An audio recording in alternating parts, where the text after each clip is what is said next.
Welcome to Cramden Nursery. We're taking a lot of cuttings at this time of year, so I thought I'd take this opportunity to show you how you can take cuttings at home. We're going to be looking at a zonal pelargonium this afternoon at taking cuttings, and what I'm going to do is I'll show you the growth points and then I'll show you how to take that cutting. So if we look a bit closer, here are the growth points. Let's have a look and see how many we've got on this plant. We've got 1, 2,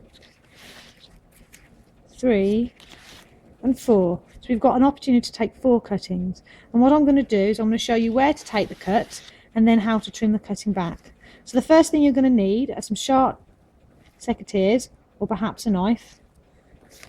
We use a knife here on the nursery, and what you need to do is you need to take your cutting just above a growth point, and this is a growth point here.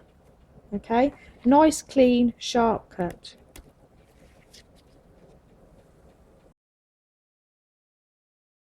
So let's have a closer look at our cutting. Here we have a bud that's going to have to be removed. Here's the main growth point where the plant's going to grow from. We've got another growth point here which would have been a side shoot and the plant would have bushed out. And then we've got these small, they almost look like leaves, but they're actually called stipules, and these cover and secure the growth points.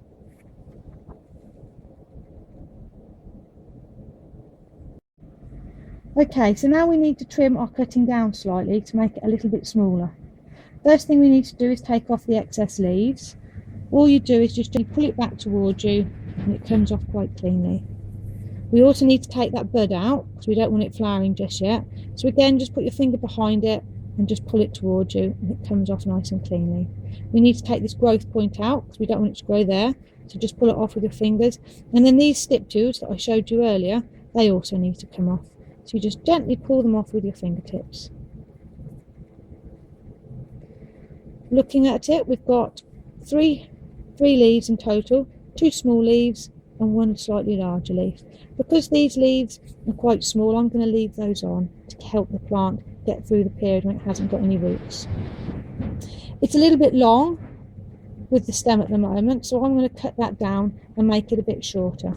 On the nursery we use a knife, or you can use a nice sharp pair of secateurs, and we're going to cut it just below the growth point. Okay, so here we go, nice sharp clean cut.